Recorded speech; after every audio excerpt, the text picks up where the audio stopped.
Hello, people. This week I read Nemesis Games. What is this? This is book 5 in the Expanse series, which I am thoroughly loving. Thoroughly loving. This one starts, what does it say?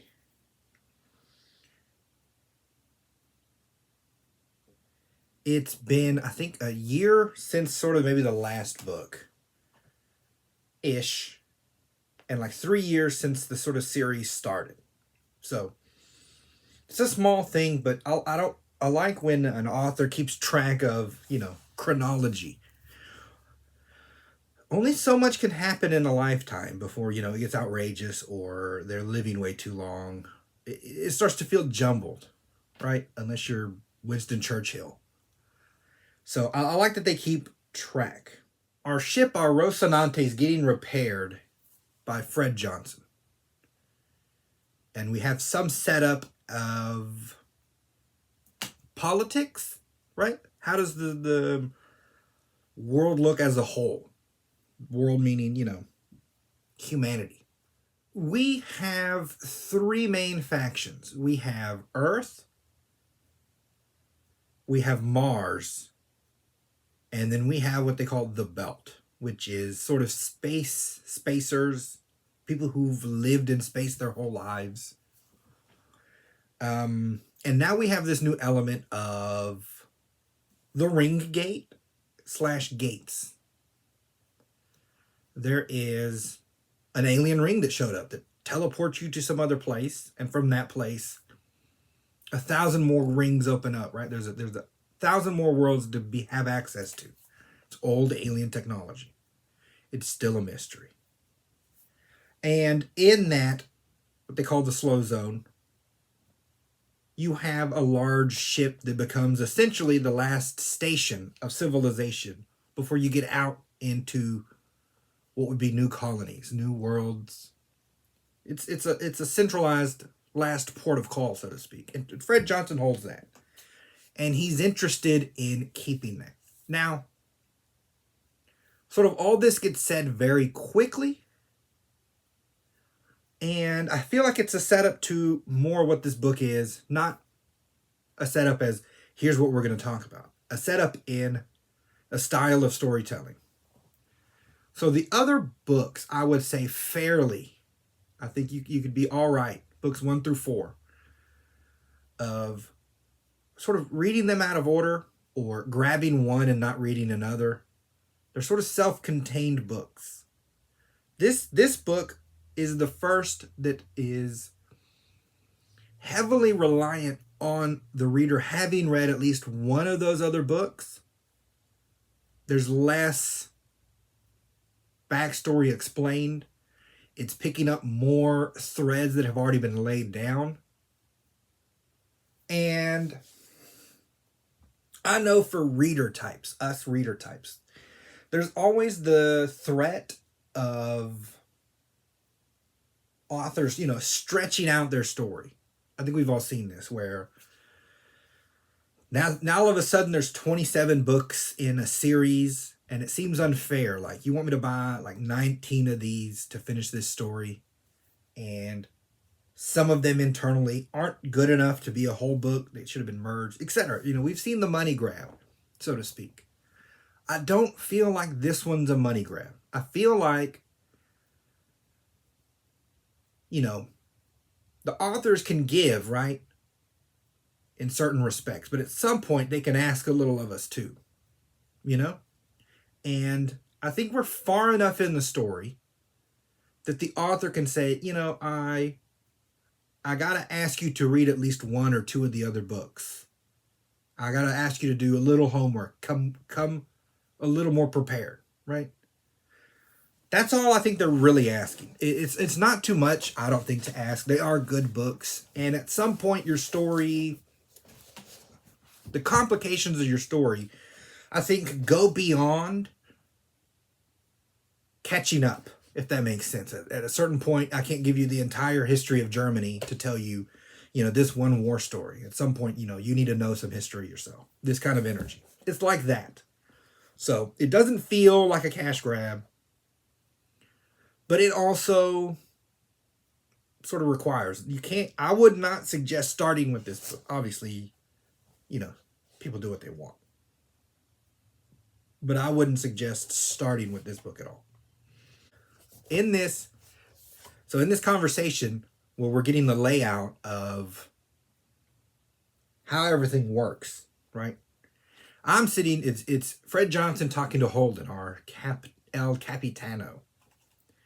I'm thinking what Holden's thinking, right? Fred Johnson's under the assumption, like, I have the ring, they'll have to talk to me. And he's like, what makes you think they're just going to let you keep it? Right? But he thinks that's the play he's got to make. But Holden brings up the point I'm like, I know readers would think of.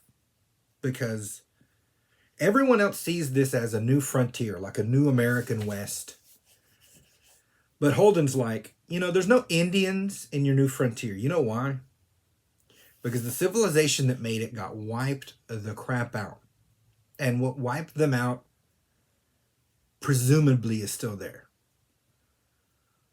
So it's like a double channel boogeyman, right? If the civilization that came before, the ones that made the ring and the proto-molecule, were around, I don't think we could say much to them. Their technology, there's a sphere in the slow zone, the rings, some of the structures on one of the planets. We can't actually damage the metals, right? We're trying to figure out what they are, but nothing we have, we can't weld onto it. We can't glue onto it. There's nothing we can do to this technology. So if they were still there, they'd pretty much be able to tell us, humanity, what to do. And like he says, someone shot them in the back of the head. They're gone. Right? And Fred Johnson sort of like shrugs, like, it's not something I can worry about. And I'm like, are we the only ones going to worry about this? These books follow sort of a multi-pronged narration. So, one chapter will be dedicated to Holden, another to other character, and another to another. Usually 3, maybe 4 characters. This is a genius move on the author's part. It allows a much broader story to be told, right? So Holden can't physically be in space and on Earth. So if stuff's happening on Earth, either you over-arc the narration, or you put a character there that we can follow through. This is what our authors do. We split it up. And so the story, when it's sort of Holden's point of view, will only be what he knows. And then when we cut to Alex, we might get a small scene like, oh, I remember when Holden was like on the bridge here, but now Alex is flying this ship, right? And then in your mind, you knit the 3 together, the 2 together, and you can see the whole thing, but none of the one characters can. It's very fun. It's very good. In this one, we get Holden, Alex, the pilot. It's the first time from him. We get Amos and what's her name? Naomi. I believe those are the main ones. I'm trying to remember if there's a side one. No. This is the first time we've gotten, I believe, Alex in all the books as sort of the narrator, the driving force in the story. It gets us great looks at Mars, the Mars culture. What do we have? Chinese and Indians settling generations ago in a part of the Mariner Valley, along with some Texans, which is why Martians sometimes have a Texan accent, but he's of Indian descent, right? You get to look at their... Right, we live on Earth. There's open fields, there's this and that, but all of their stuff's underground.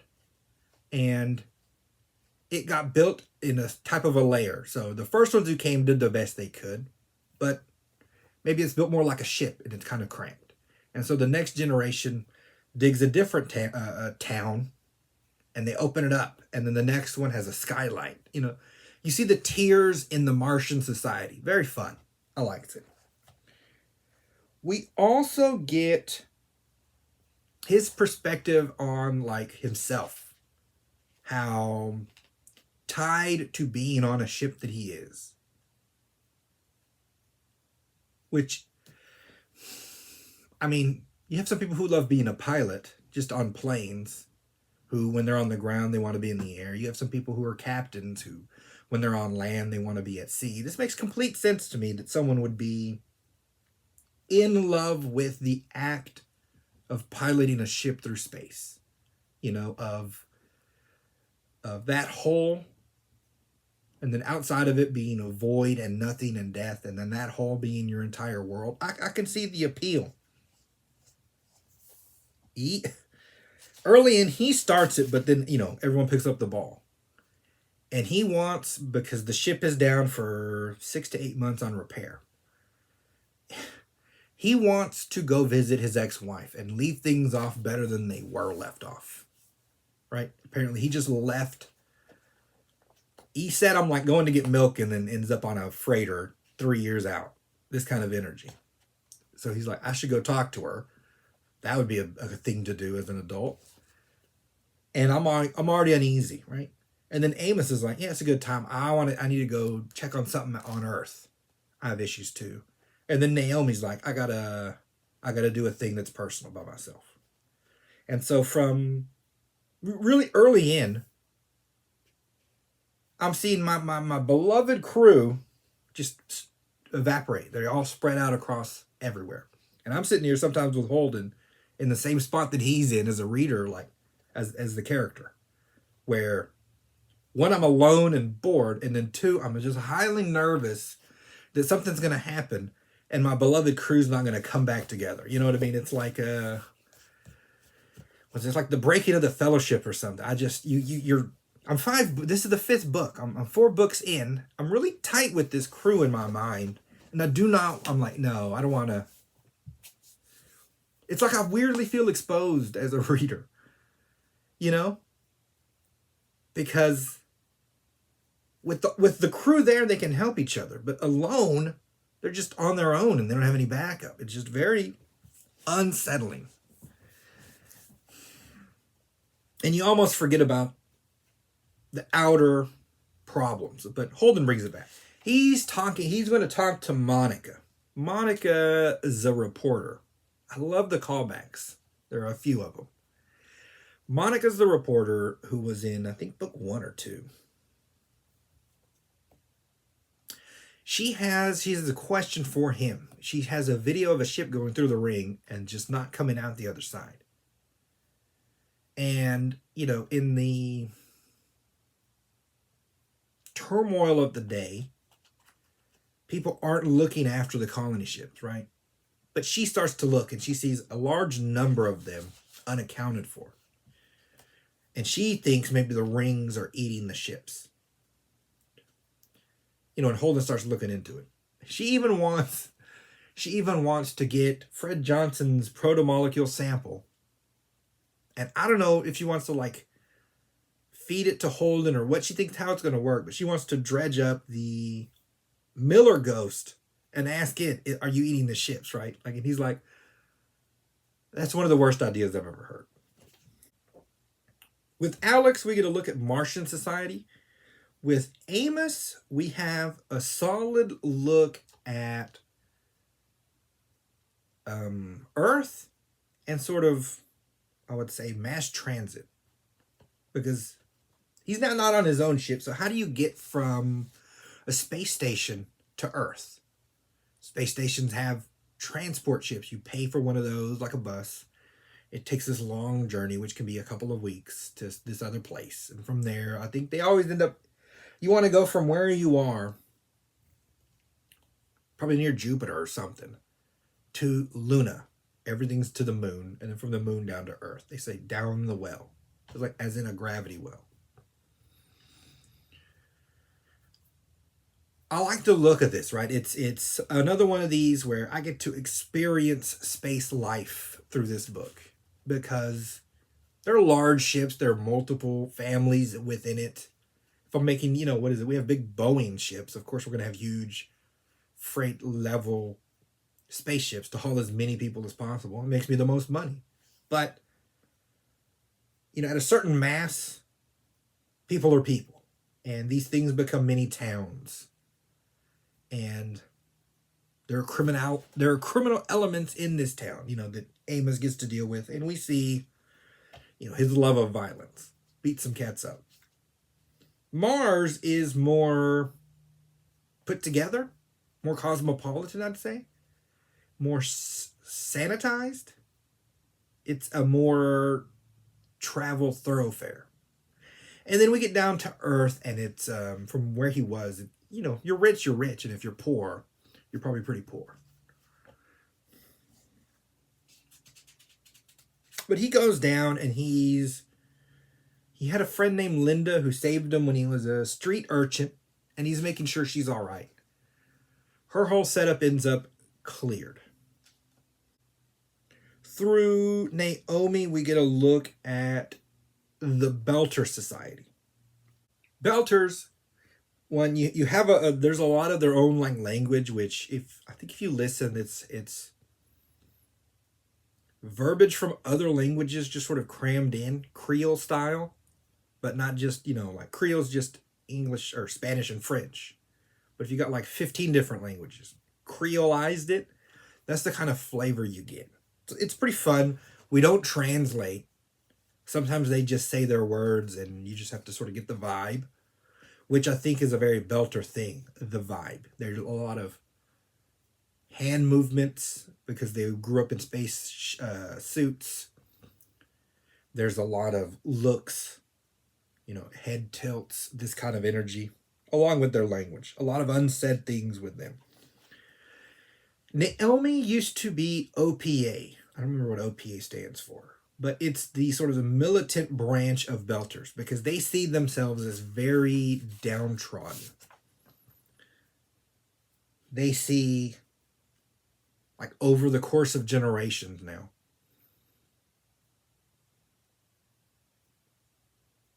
Earth, land-based rules affecting them when they have really no say. They're not numbered appropriately. They're maligned, at least in their minds. Which is, sort of a growing problem in our setup. Earth, Mars, the Belt. Once the new colonies were open, the Belters saw the colonies in 1,000 Worlds as a natural end to their society. They seem to think that once everyone has a planet of their own, that no one will want any of the things the Belt provides. What they provide now is they'll go mine ice and air and stuff from space and haul it to space stations because that's the big nucleus of our activity out in space, right? That if there's no one going to live on a space station if you have a world that you can just settle on. And in the one sense, I think that's true. I think people always pick ground to sort of not ground, right? We don't have large societies of people living on floating cities in the ocean. Why? Because the crap can sink. There's land, there's sinkholes, but that's not as much as, a rogue wave sinking an entire ship. Or same with, an air station. Let's say if we could have floating cities, I don't know that people would want to be in them in large numbers because, if one thing goes wrong and it plummets. We understand what gravity is. So in that sense, they're right. There will be a majority of people who won't. But I think they're sort of wrong in how it would work out. I think there would be a number of people who would choose Belter lifestyle because it's its own thing. It'd be a smaller number. They'd always be minority. But there would also be, 15,000 worlds, and people aren't walking from one to the other. And they could have become sort of the masters of in-between. And masters of the ocean always have a sort of seat at the table, historically speaking, right? So I think they're a bit wrong. But it's not about the facts of it, right? Because for them it is a feeling. that they feel that this is going to happen. It's enough to motivate their reactions to it. So she used to be OPA, and then we find out that she also was with a man named Marco Anarius when she was young, a good-looking, charismatic man. And with him, they had a kid named Philip, which is, a shocker at this point in the story that, one of our main characters has a kid somewhere. It's very cool. He ends up being, right? So there's belters. There's OPA, which become militant belters. And at some point, they became legitimized, right? We have a command structure. I can tell them what to do. They're not just going to randomly blow stuff up. And then within the OPA, there's OPA. That's what they say. There's these are the harder terroristic style ones. And Marco is running sort of some of these. And he's very charismatic. And you get a lot of abusive relationship energy from him and Naomi, right? He, in her own sort of verbiage, is a manipulator. And he sort of traps you in this very not good way, right? It's, what did they say? It's a very unhealthy relationship, any kind of relationships with him. Alex ends up hanging out with Bobby, the large space marine. She's investigating missing ships. And I'm like, that sounds familiar. And she asks him for help. He helps.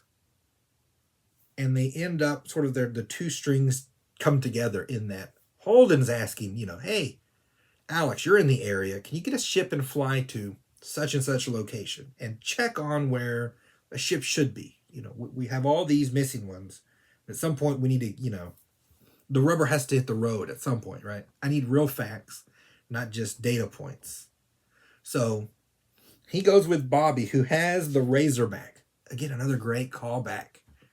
This being Julie Mao's racing ship from a book one, way, way back. They take it, and it's sort of like a long trip out to, I don't know, near Jupiter or something like this. You go out. This thing's fast. But you get, again, more of living on a ship energy. It's him and Bobby, just two people on one ship. It's not large. It wasn't made to be large. And you end up comfortable, right? They end up comfortable around each other. What is it? Sort of a man and a woman in a sort of a tight space over a long extended period. I don't think it's not unnatural to have, could this be a romantic relationship vibe in one's mind, right? Alex has those. But it's sort of fleeting, right? Like, oh, but maybe not. But then their verbal interactions are very platonic. And so the mix becomes a solid friendship, right? It's a very cool, I say representation of a solid male-female friendship that develops in the weeks they're together talking. It's like they're camping for 2 weeks while they go to do this thing. When they get to that thing, they get insta-attacked. And then again, we see Alex's just pure skill as a pilot. There's no weapons on this racing ship. It is fast, but it's not faster than the missiles. And space battle is very fun in this book, right? So your radar reads that you've been shot at. You instantly turn and fly away. And then they're coming at it as fast as they can come. Obviously, if you can keep up 8-9 Gs of pressure on a human body forever, you might out-fuel the little missile. But the human body can't keep up 8 to 9 Gs. And so we have these limiters. And it's an open space. He has nowhere to hide. He has nothing to throw off to blow some of them up. He just has to find a way to outrace it. And he really, like the way they describe it, he really zones in, right? Like tunnel vision. He understands real close in the back of his head how much he can push before him and his passenger just die. So he doesn't push it that far, but he goes right to the limit. And they end up, a convoy is heading out to Mars with the Earth president in it. And so he's like, if I can get us in the range of that convoy, their PDCs, their defense guns, will shoot down these missiles and we'll be good. That's what he goes with. But it's really slickly described. It's very cool descriptions of this, right? We're dealing with computers, trajectory, and, computers know math. So computers like, all right, here's the blast radius, here's your ship, here's your speed, here's their speed. You'll die in 3 days, right? The computer's like, oh, I don't want to die in 3 days. What can I do, right?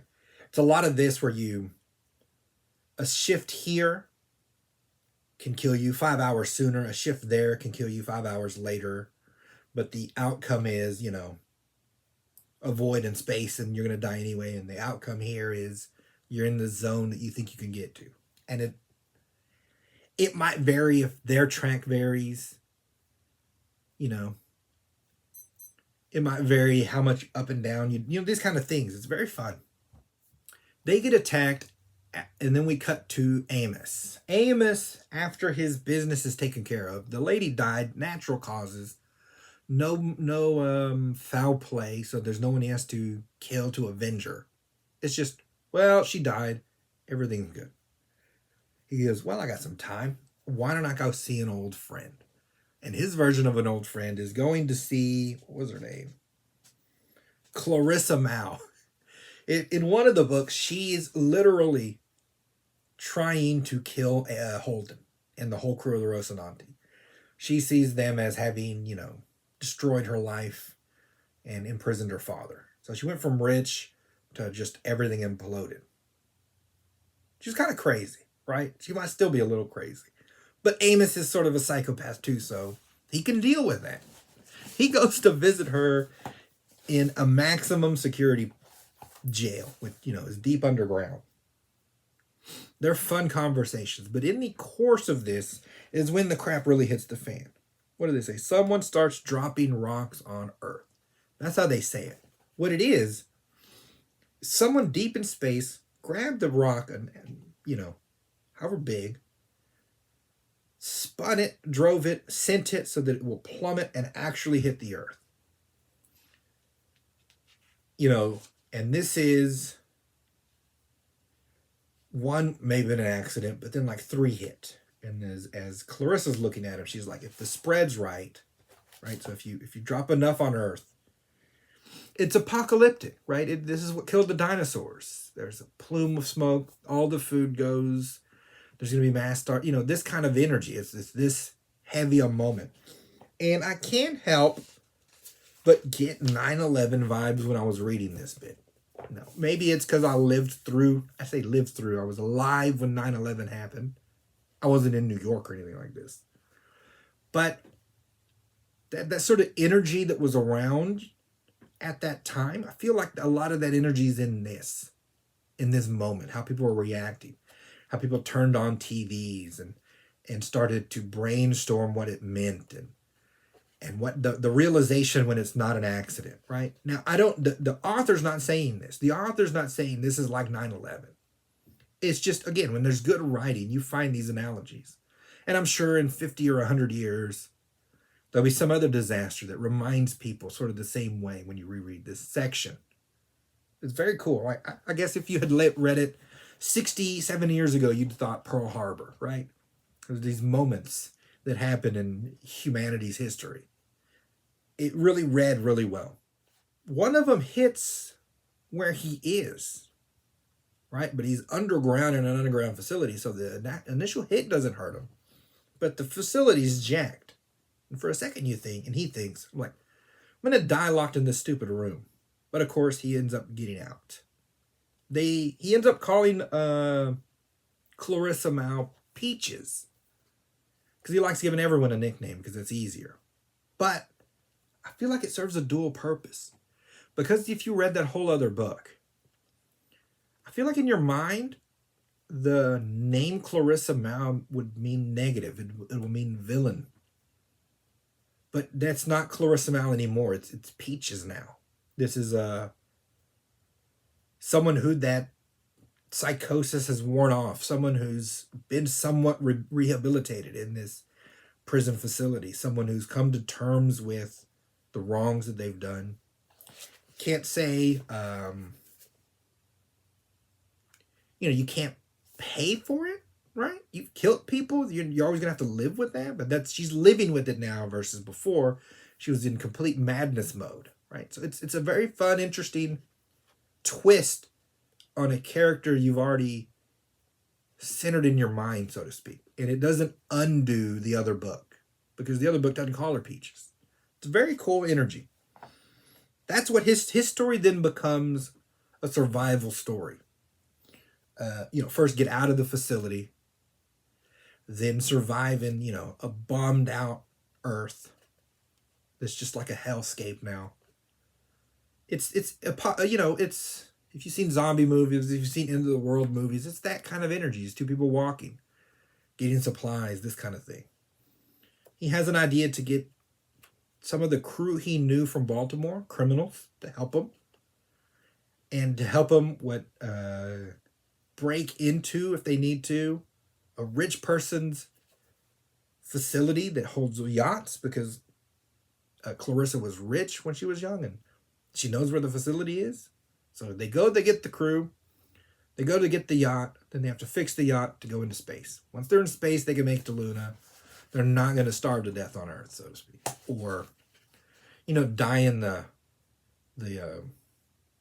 ash winter that's coming, etc. Right? The projections are atrocious. Billions are going to die. It's atrocious. Cutting back to Naomi, we get this perspective of this attack from the terrorist point of view, which is odd, right? It's so easy to tell a story and just have bad guys be bad guys. But, seeing it from their point of view adds a little depth to it. It doesn't make it any better, right? What is it? It gave me Palestine versus Israel vibes. When you see Palestinians or Hamas celebrating, dead Jews or some mess like this, you're like, well, from their point of view, this is how they're thinking. And then, on the one hand, you're like, well, I don't care what they think. Other people would say, know your enemy. All this kind of thing dredges up. Don't get political. I'm going to be honest, I don't care. If you've watched my channel, you'll understand that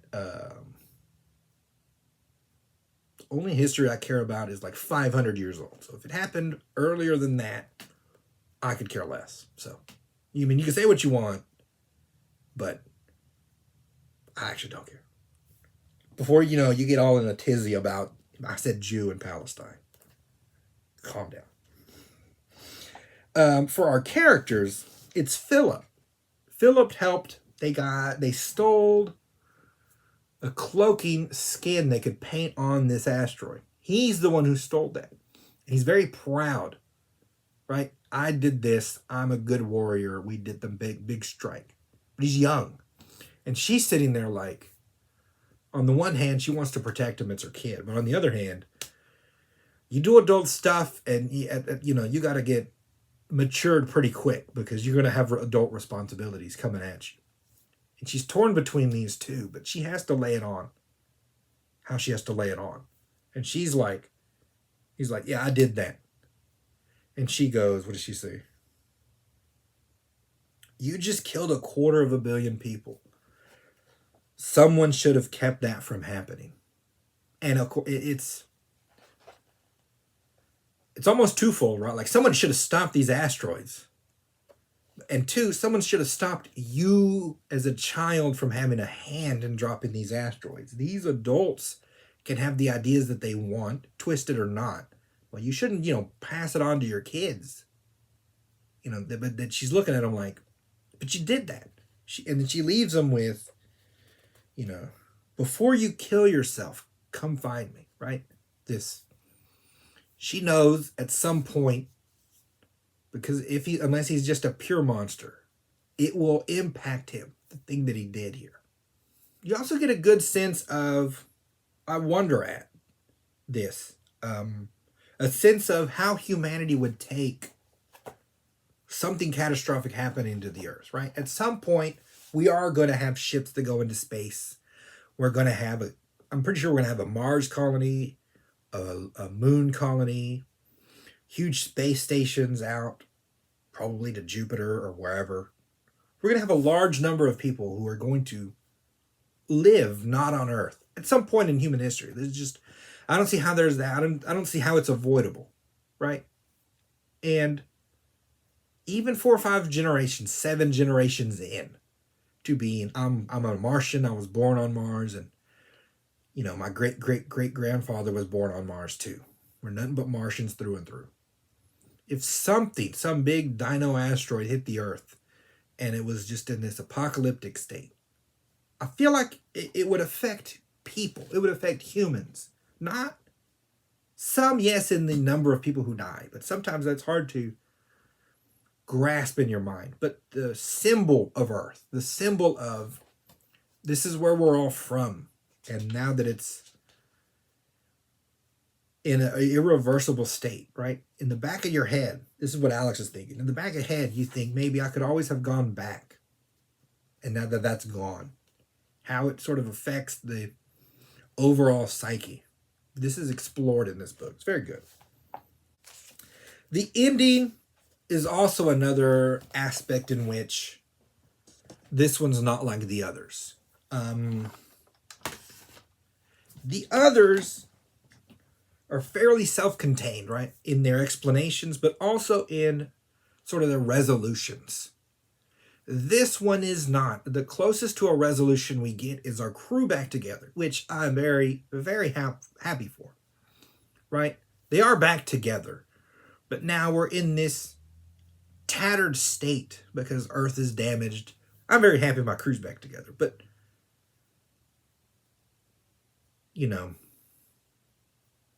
why this attack happened, how we're going to fix it, is everything okay squared up with the rings? What's going to happen next? The biggest questions almost this series has asked have yet to even be halfway resolved by the end of this book. The only resolution you have is your crew back together. All the big questions, all of them, are still floating. Way more than any of the other books. It's very open-ended on its ending. And in the one sense, if you were just reading this by itself, I feel like it'd be very unsatisfactory. But I'm like, if you're 5 books in, like I am, there's no way I'm not reading the next one. So it really doesn't bother me whatsoever. Also, I can understand because the splitting of the crew and then them back together, it becomes sort of a story arc. It really does. So that I would be missing something if I didn't get this story, but trying to attach this to the larger ideas and their resolution would be too much, right? It didn't outweigh the importance of this little thing, where in the moment it felt way more important. So I can see making this 2 books, right? The next book should cover more of the big issues, but it would have swallowed this story sort of in an unjustified way. So I think it's justified not having, like a fat book this time. And it's there are reasonable things that happen, right? There are things that would have interested fans enough for it to warrant its own book. But I've seen this a lot in other stories where we try and put too much together and then your narration gets lopsided. This isn't lopsided. It is balanced. And like I said, I think it's fair to the authors. And that was Nemesis Games. Definitely worth a buy. Ad time? These are my books that I've written that you can buy, and then I will get money. You do that if you want to help the channel. I don't have any other merch. Or you just listen to these videos and watch them. Or comment. Or subscribe. It's completely up to you. Thank you for listening. I will talk to you all next week.